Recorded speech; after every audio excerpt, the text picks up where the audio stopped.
はい、今日は仙台から東京に行く用事があります。秋葉原に来ました。それではこれからカードショップ回ります。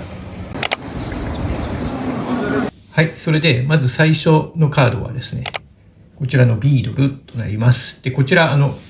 絵柄は旧裏の絵柄なんですけれども、旧裏ではなくて新裏という形になっております。で、こちらなんですけれども、いわゆるCP6 って言われる識別番号がついているもので、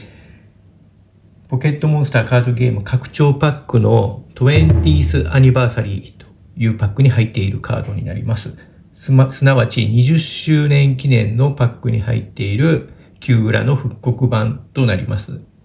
で、こちらのビードルなんですけれども、カードラッシュさんでは備品で280円。品切れ状態になってます。で、もちろん、こちら、ストレージから購入してきたものなので、状態はどうかというと、後ろに点掛け上の方にありますけれども、比較的状態は良かったかなと思っております。で、こちらなんですけれども、ストレージなので30円で購入することができました。最近ブックオフさんでもストレージの価格が33円から40円に値上げされましたけれども、これ30円で購入できたのは非常に良かったかなと思ってます。なかなか仙台ではですね、こういうカードがストレージに入っているということは少ないんですけれども、さすが秋葉原という感じですかね。お得に購入できたんじゃないかなと思っております。で、このシリーズが固まって何枚か入ってたので、購入をしてきました。こちら、モンジャラになります。で、こちらも、カードラッシュさんでは280円で品切れ状態になってます。で、状態なんですけれども、こちらもちょっと下の方にやっぱり点掛けが2箇所ありますね。ですが、状態としては比較的綺麗かなと思っております。こちらも30円で購入できて、お得に購入できたかなと思っております。で、次に同じく CP6 の、サンドになりますね。で、こちらも280円で品切れ状態、カードラッシュさんではなっております。で、こちらも、状態は上の方と下の方にそれぞれ白掛けがありますけれども、比較的ストレージの中に入っているカードとしては状態はいい方なんじゃないかなと思っております。いずれにせよなかなかこれ仙台で購入することできないので、今回購入できてよかったかなと思ってます。で、次にこちらのニドランですね。こちらも同じく CP6 のカードになります。で、こちらなんですけれども、こちらはですね、状態がすごく良かったです。点掛けとか白掛けも裏面ないような状態になってます。で、こちらもカードラッシュさんでは備品が280円で、販売されてる。すいません。これ品切れですね。品切れの状態になってます。これも非常にお得に30円で購入できたのでお得だったかなと思ってます。で、次に、ガーディですね。これも同じく CP6 の、カードとなります。こちらは、裏見るとですね、上の方に若干の白掛けがありますね。ですが、全体的に非常に綺麗な状態のカードだと言えると思います。で、こちら、カードラッシュさんの通販の方には、このカード掲載されておりませんでしたけれども、おそらく280円というような価格になろうかと思います。で、今回、まずオタチューさんではですね、ストレージからですね、この CP6 のカードを5枚購入することができました。私としては非常に満足しております。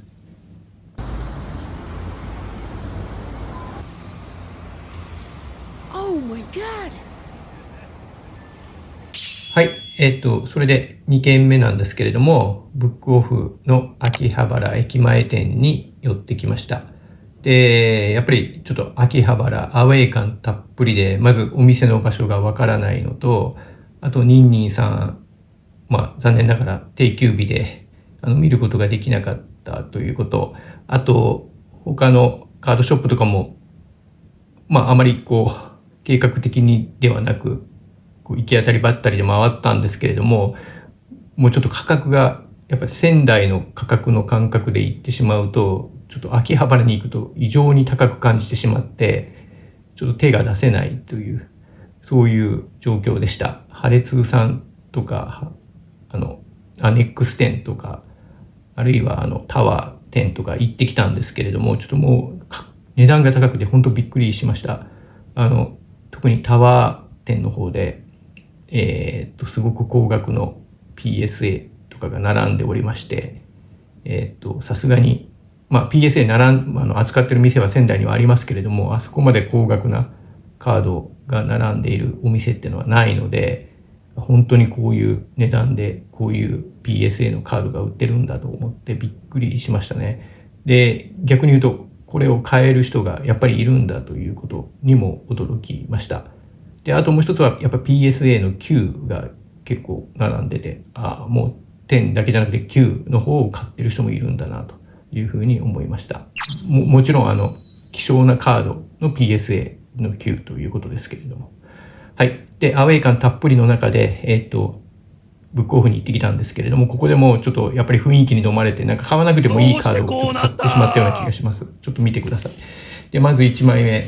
ジュラルドンですね。で、こちらなんですけれども、プロモカードになってます。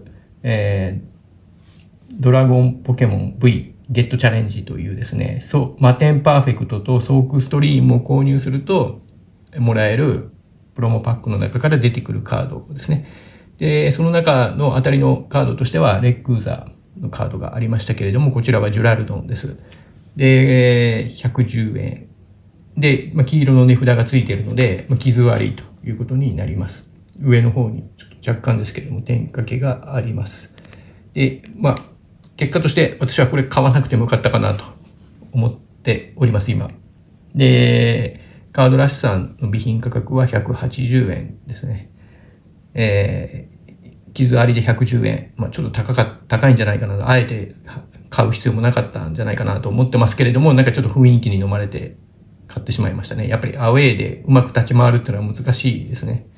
でもう一枚も、これも買わなくてよかったかなと今思ってます。ライボルトの銀河団のカードなんですけれども、こちらは、PT、対戦スターターパックスペシャルガブリアスバーサスリザードンというパックにスターターパックに入っているカードとなります。でこちらなんですけれども、ハレツーさんではですね、200円で品切れ状態になってます。でこちらも黄色い値札がついているので傷割りカードとなります。で下の方に、白掛けですかね。やっぱりありますね。全体的にカード、ちょっとこちらの上の方にも点掛けのようなものがありますし、傷んでます。ですので、これをあえて180円で購入する必要はなかったかなと思ってますが、どうも雰囲気に飲まれて買ってしまったというところですね。やっぱアウェイはダメですね。うまく立ち回れません。で、こちら2枚で290円。で、そこから100円引きのクーポンを使いましたので、190円で購入をしてきましたということです。はい、八王子に来ました。こちらでもちょっとカードショップ回ってみます。はい、それで用事を済ませるために八王子に来ました。で八王子一泊したので2日間にわたって、仕事が終わった後にカードショップ回ってきました。で、八王子の駅を降りた時に、なんか、ペデストリアンデッキがあってすごく仙台に似てるなと思って、急にアウェー感が薄れてですね、非常に楽しく過ごすことができました。で、まず、1軒目、ブックオフ、八王子駅北口店に行ってきました。そちらで購入してきたのが、こちらの電流です。で、こちらの電流ですけれども、380円。で、そこから100円のブックオフのクーポンを使って、さらに55ポイントのポイントを使いましたので、225円で購入することができました。でこちら、最近出た AR の中では非常に人気があるのかどうかわかりませんが、値段が少し高めになってます。で、カードラッシュさんでは A の備品はもう品切れでないんですけれども A マイナスで、730円の価格がついておりまして、で今回225円で購入できたので非常にお得に購入できたかなと思ってます。で、状態なんですけれども、パッと見ですね、センタリングも非常にいいですし、裏面も一切白掛けもない状態です。ただですね、ホテルで本当に蛍光灯を当ててみたらですね、なんかうっすらと傷のようなものが入ってたように見えます。ただ今太陽光に当てて見てみても、その蛍光灯当てて見えてた線傷は見えないですね。ですので、よくPSA とかに出して、急になぜなったのかっていうような疑問を提出されている方いらっしゃるように思いますけれども、なんか多分おそらくすごく近くで蛍光灯を当ててみると、うっすらとこう傷が見えたりというようなこともあるのかなと思っております。で、私はPSA 出してないんですけれども、やっぱ PSA 出すときは、しっかりと蛍光灯のそばでですね、当ててみると、こう、太陽光でも見えないような傷っていうのが見えるんじゃないかなと思ってます。本当にこれ、見えないんですよね、こう。今、さっきスリープから出してみても。だけど、蛍光灯に当てると、なんかうっすらと見えるというような傷があります。ですので、多分、完備品ではないかなと思っております。はい。それで、ブックオフさんの隣にあるカードウィングスさんというカードショップに行ってきました。で、八王子駅前店となっておりますので、おそらくチェーン店なのかなと思うんですけれども、私は初めてこのカードショップの名前を聞きました。で、そこで、2日にわたって、ちょっと仕事終わった後に、お店に行って、いくつかカードを購入してきました。で、まず最初に、こちら、アビスアイの方に入っている AR ですかね。シルバディとなります。で、こちらのシルバディなんですけれども、なんか赤札というか、なんかこう赤いこう縁取りの値札があったんですけれども、いくつかこういう赤い値札で少し安い値段で AR が売っておりまして、で、傷割りなのかなと思って店員の方に聞いたら、傷割りじゃなくて特価品だということだったので、何枚かある中から綺麗なカードを1枚選んで購入してきました。で、こちら180円なんですけれども、カードラッシュさんでは420円の価格がついておりますので、かなりお得に購入できたのかなと思ってます。で、これ以外に、いくつか、その、アビスアイに入っている AR、ライボルトとかも結構この赤い、こう、マークの、縁取りのされた値札で180円で出てました。で、ちょっとびっくりしたんですけども、このシルバディを選んでる間に、なんかこの180円のカードがそれぞれ10枚ずつぐらいあったんですけれども、なんか隣にいた人がですね、もう状態も見ずに全部くださいって言って、5、60枚一気に購入していきました。ちょっと1個ずつ見ようかなと思ってたんですけど、あっという間に全部買われてしまって、で、唯一私が見てたこのシルバディ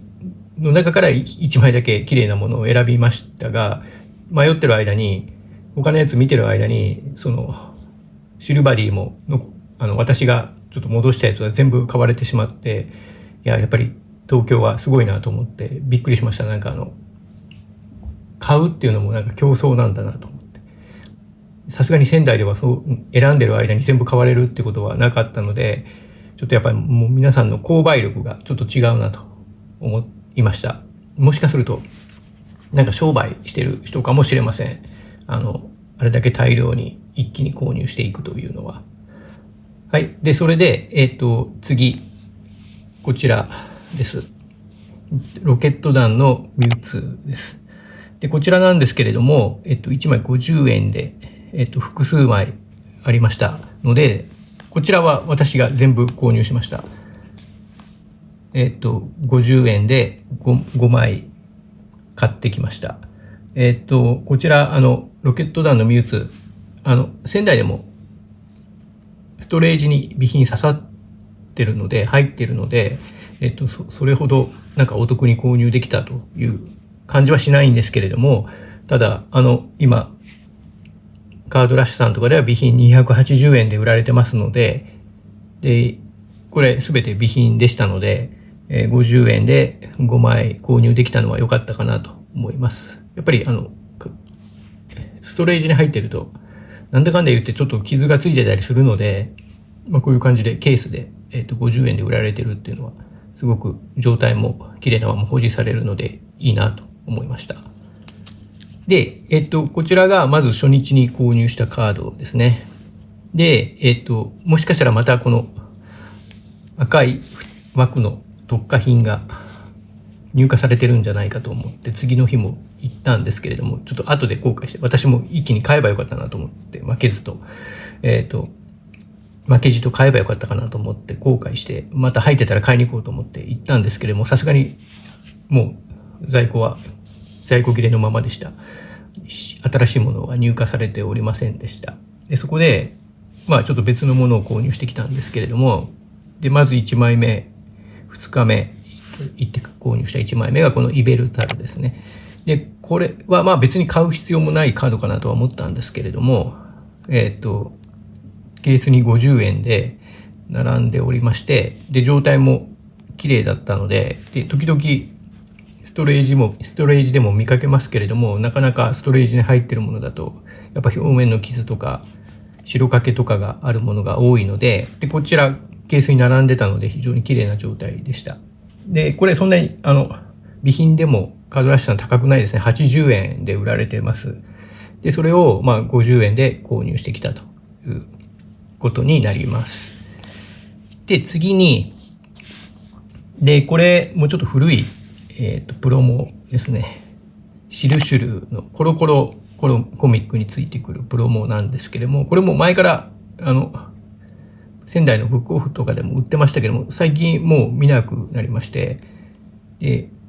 いつか買おうかなと思ってたんですけども、買えずじまいでおりましたので、たまたま、ケース見たら180円という安い値段で並んでおりまして、しかも、状態もすごく表面も裏面も綺麗だったので、購入をしてきました。これは、カードラッシュさんでは280円で品切れになってます。ですので、180円で購入できてお得だったかなと思ってます。で、次に、こちらのカメックスですね、WR。これも時々、ストレージに入ってますけれども、もう状態のいいものはなかなか入ってないですね。で、こちらは151のパックから出てくる WR。151ももう今、供給は完全にストップしてますし、どんどん人気が上がってますので、151関連のカードは軒並み値上がりをしております。で、こちらのカメックスも、いずれ値段が上がってくるんじゃないかなと思ってくる。今130円で買えるんだったら買っておこうと、備品が130円で買えるんだったら買っておこうと思って購入しました。もしかすると私持っているかもしれませんけれども、何枚あってもいいカードかなと思いましたので購入してきました。で、こちらカードラッシュさんでは今備品で580円になってます。ですので、130円で購入できて非常にお得だったと思っております。そして、これも、ある意味購入する必要がないカードかなとは思ったんですけれども、トリプル R のビクティニの VMAX です。で、これも、例えば仙台のポケドーさんとかカードラボさんとかのちょっと値段高めのストレージに入ってたりするんですけれども、なかなか最近もうちょっと備品がない状態です。入ってるんですけれども、裏面に白掛けがあったりとか、表面のところに枠切らがあったりとか、傷がついてたりというものが多いです。で、そういうストレージでも、だいたい180円ぐらいの価格がつくようになってきてますね。で、今回、カードウィングスさんのケースに入ってたもの、すごく状態良かったので、買う必要ないかなと思ったけれども、もしかしたらもう備品買えなくなる可能性もあるので、買っておこうということで購入をしてきました。で、表面も全然もう枠切らもない、すごく綺麗な状態ですし、裏面ももう一切白掛けも点掛けもない状態です。完備品に近い状態かと思います。で、こちらなんですけれども、カードラッシュさんでは備品380円になってます。で、180円で購入しました。それほど価格差があるわけではない。非常にお得に購入できたというわけではないですけれども、やっぱりもう備品、今のうちにやっぱり VMAX 仕込んでおいた方がいいかなと思いますので、購入してきました。で、結構最近映像を見てても VMAX を結構購入している人たくさんおりますので、いずれこれも値上がってくるんじゃないかなって期待してます。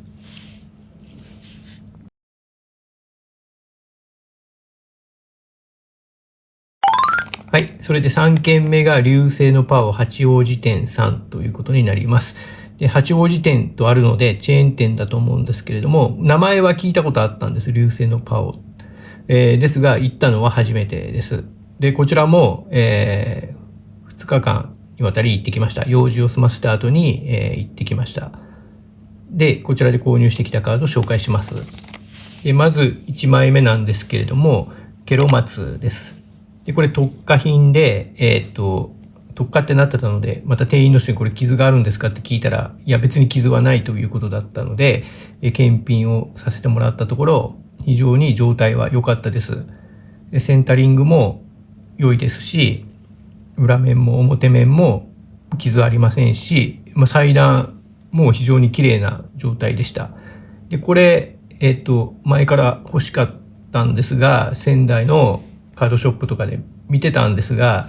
裁断が荒かったりとか、センタリングが悪かったりとか、裏面に、白掛けがあったりと、なかなか状態のいいものに出会えずにいたんですけれども、今回綺麗なものが、しかも特価で出ておりましたので購入してきました。こちら、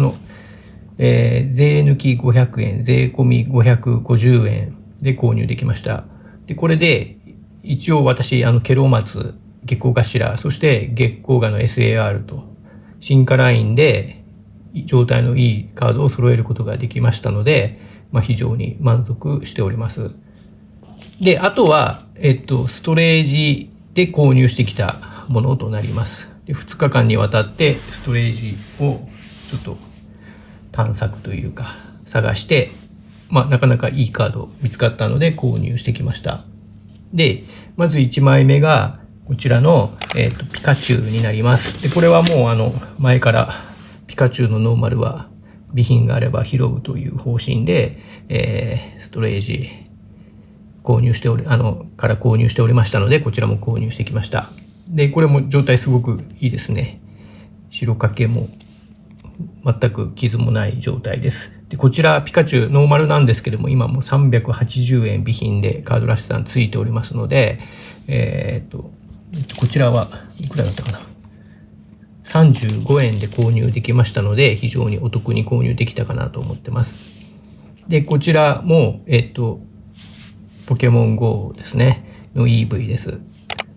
こちらも、他の YouTuber さんがすごく推奨しているカードで、私も参考にさせていただいて、購入させていただいております。で、こちらも今280円カードラッシュさん備品で値段ついておりますので、これも供給量が増えていくということはないので、ノーマルカードですけど、今後値上がりが期待できるカードかなと思ってます。で、次に、こちらのライチュウです。で、こちらのライチュウは、C レギュレーションのちょっと古めのカードということになりますけれども、これイラストレーターさんが、有名な人気のある江川明さんとなってます。リザードンとか、あと前回 AR で紹介させていただいたウルガモスとかのイラストを手掛けているイラストレーターさんですけれども、やっぱりかっこいいというか、躍動感がありますね。やっぱり江川明さんのイラストって。で、こちらも C レギュレーションで供給量が増えるということはありません。で、時々このカード入ってたんですけども、ストレージに入ってるのは分かってたんですけれども、備品があまりなかったですね。で、今回備品がありましたので、もう購入してきました。で、次にこれもいつもストレージで購入しているゲンガーです。で、こちらも綺麗な状態のものがありましたので購入してきました。ゲンガーこちらすいません、580円カードラッシュさんで580円の価格がついております。で、ちなみに先ほどのライチュウは、それほど多分高くないですね。80円で品切れという状態になってました。で、次にこちらもゲンガーですね。いつも集めているノーマルのゲンガー、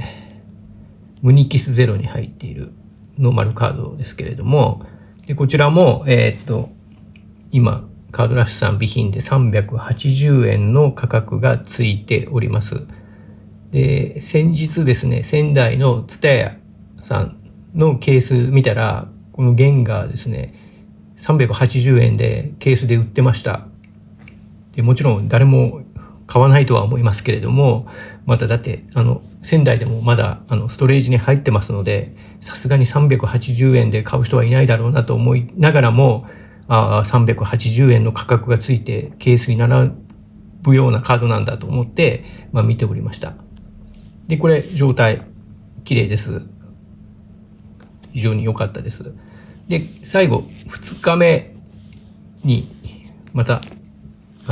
ストレージを探しに行ったんですけれども、なんか2日目はあまりいいカードに出会うことができませんでした。で、その中でこちらのカビゴンレアカードなんですけれども、で、このレアカードも時々ストレージで見かけるんですが、なかなか備品がないという状況でした。なんかやっぱり表面に擦れ傷がどうしてもレアカードの場合はついてしまうので、なかなか購入できるようなものはないなと思ってた中で、今回本当に綺麗な状態のカビゴンのレアカードを購入することができました。で、こちらも35円です。こちらなんと今すごい結構高い値段になっておりまして、カードラッシュさんとかでは備品で580円の価格がついております。もし綺麗な備品があったら、ぜひ皆さんも購入されるといいんではないかと思っております。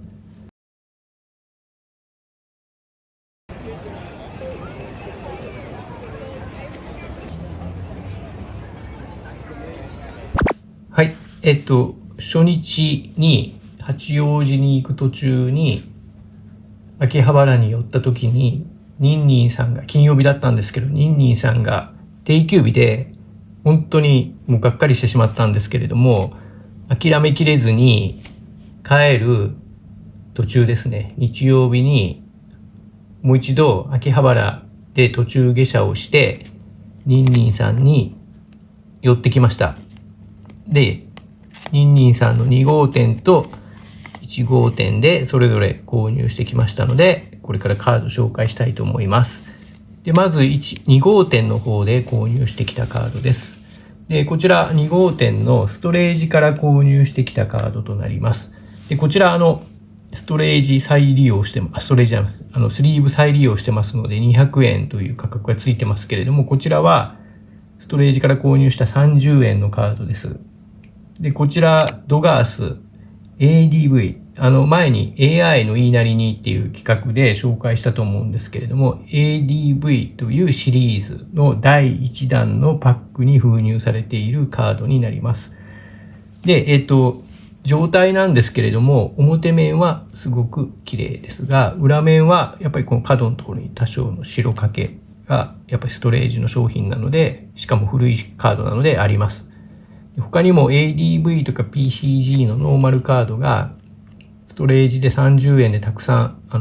あったんですけれども、他のカードはもっとボロボロでしたね。裏面とか結構傷ついてました。その中で比較的綺麗なものを1枚選んで購入をしてきました。で、でこちらなんですけれども、私は30円で購入してますが、ハレツーさんなどでは、もう品切れですけれども、200円の価格がついております。で次にこちらも同じく、ストレージにあったカードですね。で、ストレージにあったカードなんですけれども、こちらはスリーブに入っておりましたので、非常に状態は綺麗です。で、こちらなんですけれども、R のマークがついてますけれども、これも前回の、AI の言いなりにっていう企画で紹介したように PCG のロケット弾の逆襲というパックに入っているノーマルカードです。で、値段は100円です。で、状態は見てもらってわかるように表面も裏面も非常に綺麗な状態で傷一つ、点掛けも全くない状態です。で、こちらなんですけれども、ハレツーさんでは200円で品切れの状態になってますので、100円で購入できたのは、非常にお得だったんじゃないかなと思っております。はい、3枚目は、こちらのニドラン、デルタ種のノーマルカードになります。で、こちらも AI の言いなりにの企画で紹介をさせていただきました、PCG の第9弾最果ての攻防に封入されているカードとなります。でこちらなんですけれども、状態、表面はすごく綺麗ですね。ただ裏面を見ると、ちょっとやっぱ白掛けがありますので、完備品とは呼べない状態となっております。でこちらお値段なんですけれども、300円で購入をしました。で、この300円なんですけれども、高いのか安いのかってことなんですが、初日にエルドラードさんに行った時には、デルタ種のカード、ノーマルで、だいたい300円から500円ぐらいの価格で並んでいました。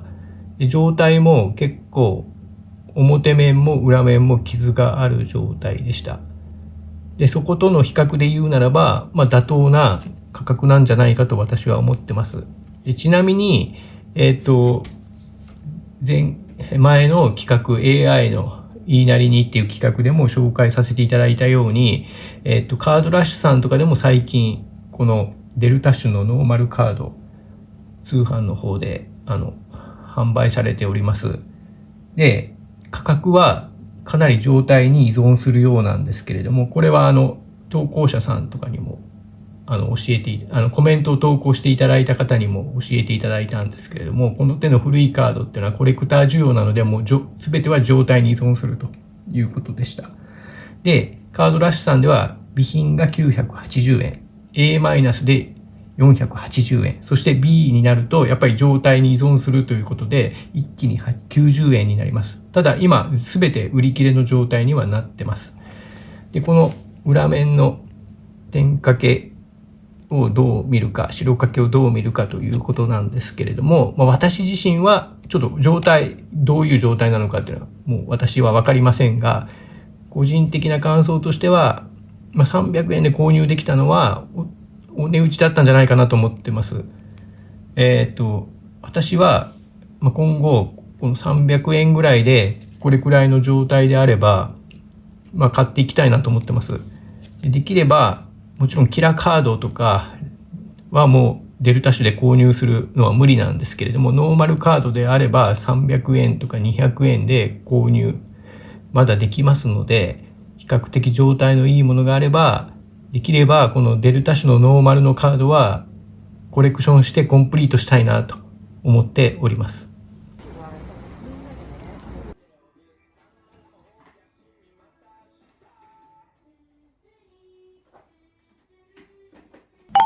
今度はニンニンの1号店の方に行ってきました。この1号店すごくもういいですよね。なんか店員の人もすごく丁寧に対応していただけるし、優しいし、わからないことあったら何でも聞いてくださいと言っていただけるし、こんな安いカード買ってるにもかかわらず、なんか細かく説明してくれるので、本当にいい店舗だなと思ってます。で、まずそちらで購入してきたものなんですけれども、もう私は高いものは全然買えませんので、周りはたくさん買ってましたけれども、もう安いカードが並んでいるケースだけを見て購入をしてきました。で、まず1枚目がこちらのペラップの銀河団のカードとなります。で、こちらは DPT の拡張パック、フロンティアの鼓動に入っているカードになります。で、状態なんですけれども、これすごく綺麗です。表面も全く傷ないですし、裏面も全く傷がない状態です。で、こちらハレツーさんでは300円で品切れの状態になってますけれども、今回ニンニンさんで100円で購入することができました。で、1日目にブックオフの、秋葉原駅前店でライボルトの銀河団のカードを190円で買ったんですけれども、あちらは結構傷がありました。で、190円でした。で、もちろんキャラクターの人気によって値段は変わってくるんですけれども、ちょっとやっぱりライボルト、これとの比較で見ると高い値段で買いすぎたかなと思っております。190円なんで別にいいんですけれども、こちらはすごく状態が良くて100円で購入できました。よかったです。で、これ2枚あったので、2枚とも綺麗だったので2枚購入してきました。はい、こちらもすごく状態、表面も裏面も綺麗ですね。傷が全くない状態です。この時代のカード、こんな綺麗な状態で残ってるんだと。しかも100円で購入できるんだ。すごく嬉しかったです。で、次、キューラのカードです。こちらも、安い値段のキューラが並んでいるケースの中から選んで何枚か購入してきました。で、1枚目がこちらのエリカのお月です。で、これ多分前にニンニンさんで購入した記憶はあるんですけれども、もう1枚今回も購入してきました。で、お値段200円です。で、状態なんですけれども、完備品ではないですね。この辺にちょっと点掛けがあったり、ここにもう明らかに白掛けがありますので、完備品ではないですけれども、キューラにしては非常に状態がいいんではないかなと思ってます。しかも200円ですからね。で、こちらなんですけれども、ハレツーさんでは1200円のカードが値段がついてます。もちろん、備品1200円ですので、そこと比較するわけにはいきませんけれども、200円であればこれはもう非常にお得に購入できたと言えるんではないかと思っております。で、次に、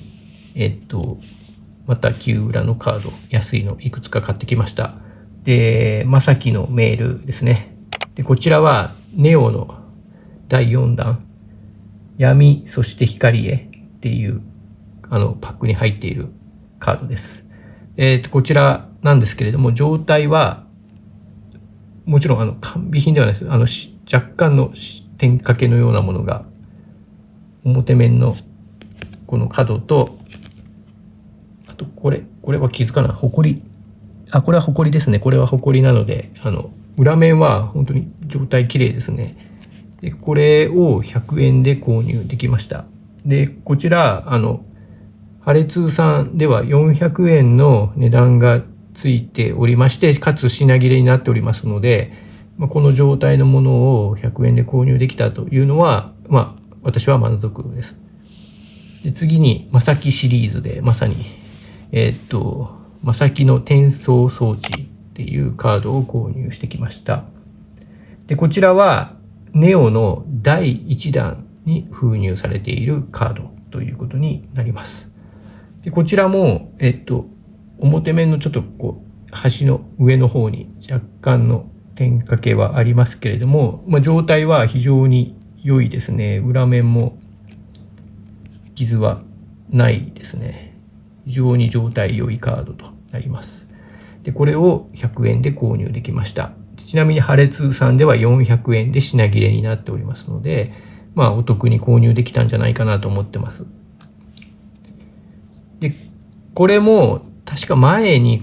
同じニンニンさんの1号店で購入した記憶はあるんですけれども、トラッシュ交換ですね。闇からの挑戦というパックに入っている、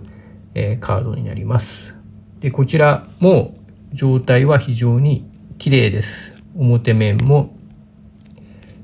若干この辺に角に白掛けのようなものがありますけれども、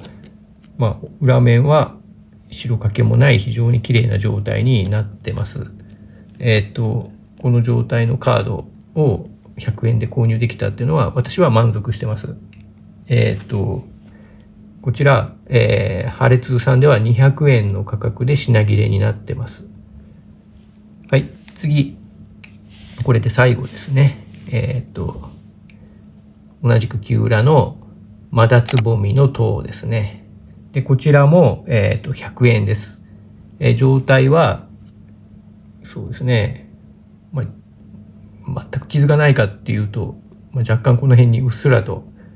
角の方に白掛けのようなものはありますけれども、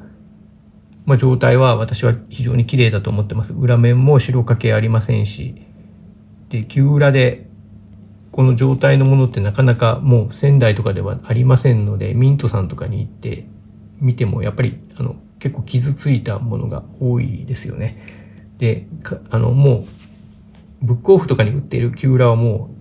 う裏面は結構な傷がついてます。ですので、こちらのまだつぼみの塔をこの状態のものを100円で購入できたというのは非常にお得だったかなと思ってます。で、こちらはネオの金銀新世界というパックに封入されているカードで、ハレツーさんではこちらはまだ売ってますね。在庫ありでした。で、400円で販売されてましたので、それハレツーさんの400円という価格と比較するとお得に購入できたかなと思ってます。はい、ここからは所感感想になります。今回ポケカ旅東京編ということで、ちょっと用事を済ます間の時間を使って秋葉原と八王子でいくつかカードショップを回ってきました。成果なんですけれども、私は満足してます。仙台ではなかなか買えないようなカードを購入できたので、行った甲斐はあったかなと思ってます。ただ値段はやっぱり前に私の動画に関してコメントをくださった方がおっしゃってたように、もう全然値段は違いますね。やっぱり東京は高いですね。全体的に。なんかその投稿者、コメントいただいた方によれば、買い取り価格も高いので、販売価格も高くなるということでした。まず1日目なんですけれども、オタチューさんでこちらの CP6 の20周年の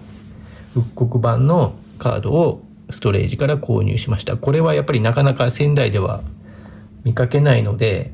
ノーマルカードの CP の6で、6も時々ケースに並んでることもあります。で、もちろん傷があるカードが多かったんですけれども、このニドランに関しては全く傷のない備品だったので、30円で購入できたのは非常に、1枚30円で購入できたのは非常に良かったかなと思ってます。で、次にこちらの、ブックオフで購入してきたカードですね。で、ちょっと勢いっていうか雰囲気に飲まれて、購入してしまったんですけれども、なんかせっかくなんでクーポン使わないといけないなと思って、購入してしまいましたが、これは別に買う必要なかったかなと思ってます。で、ジュラルドンも多分仙台でも、これくらいの値段でブックオフに行けば買えると思いますし、これ傷がついてましたので、完備品であれば、これくらいの値段で購入できればいいかなとは思ったんですけども、傷ありで110円、わざわざ東京で買う必要はなかったかなと思ってます。で、こちらのライボルトも、そうですね、傷ついてますので、180円は、ちょっと、お値打ち感はないかなと思ってますね。買って悪くはないとは思いますけれども、そんなに、得したなという感じはないですね。いい買い物をしたなという感じはないですね。で、次に、八王子に行って購入したカードです。で、こちらは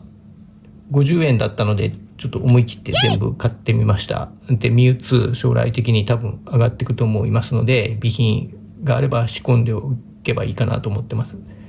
で、もちろんストレージから見つけることできますけれども、やっぱストレージのものは傷がついているものが多いので、こういうケースに並んで50円で買えるっていうのは良かったかなと思ってます。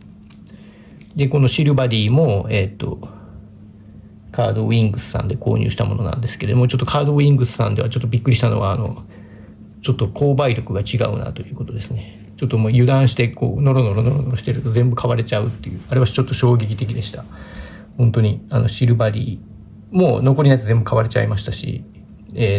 あとこれ以外の、診断のアビスアイに入っている、AR こういう赤い枠のついた180円で10枚ずつぐらい並んでたんですけれども、私が見る前に一気に全部隣で購入されてしまいました。なんかおそらくそのままどっかで売るんじゃないかなとは思ってはいるんですけれども、ちょっとびっくりしましたね。でそれ以外にこの辺は仙台でも買えるかもしれないですけれども、綺麗な状態のものがあったので、購入をしてきたということです。はい。でそれで次に流星のパオさんですね。でそちらで購入してきたカードです。ケロマツ、これは良かったです。これで全て進化系のライン備品で揃えることできましたので良かったですね。でそれでストレージからもなんか比較的いいカード備品で見つけることできましたので、これ満足です。でブックオフにも行ってきました。で電流購入しました。なんか見えないんですけども、蛍光灯に照らすと見える傷があるということで、ちょっと思ったのが、ホテルで実は蛍光灯を照らしてみたんですけれども、やっぱ PSA に出すときは蛍光灯で本当に近くに当てて、蛍光灯で当ててしっかりと検品するっていうのが大事かなってなんか思いましたね。こう太陽光でも見えないような傷が見えるということが分かりました。はい。で次にこちら今回一番良かったのがやっぱりニンニンさんですね。もうやっぱ大好きです私は。この手の安いですねキューブラ綺麗なもの100円台とか200円で購入できる。でこれは多分ニンニンさんしか僕はないんじゃないかなと思ってます。なんかエルドラードさんとかにも行ってみましたけれども、なんかやっぱり傷がついて状態あまり良くないカードが多かったようなイメージです。もちろん綺麗なものも値段出せばキラーカードとかでそれなりの値段を価格を払うのであれば購入できるかもしれませんけれども、庶民コレクターが購入できるような100円とか200円でこれだけの状態のものが購入できるのは、ニンニンさんだけなんじゃないかなと私は思ってます。すごく嬉しいです。寄った甲斐がありました最後で。あとですねベラップですね。これもペラップなんですけれども、これも本当に備品ですので、これ100円で購入できるっていうのはかなりお得ですね。これは絶対仙台では100円では買えないですね。100円で売ってたとしても結構ボロボロのものが100円で売っているというイメージです。であと2号店のストレージから購入してきたカードですね。で羽っこはすごく綺麗でした状態で、ニドランは傷はありますけれども、デルタ種のノーマルでこの値段で購入できたっていうのはお得に購入できたんじゃないかと思ってますし、これを機にちょっと私ニドランデルタ種のノーマルカードはこれくらいの状態で300円ぐらいで購入できるものがあればコンプリートに向けて頑張って集めていこうかなと思ってます。でこちらは30円で購入してきたカードですね。はい。でやっぱり今回一番の良かったのはこの223ということになります。以上です。ご視聴ありがとうございました。失礼いたします。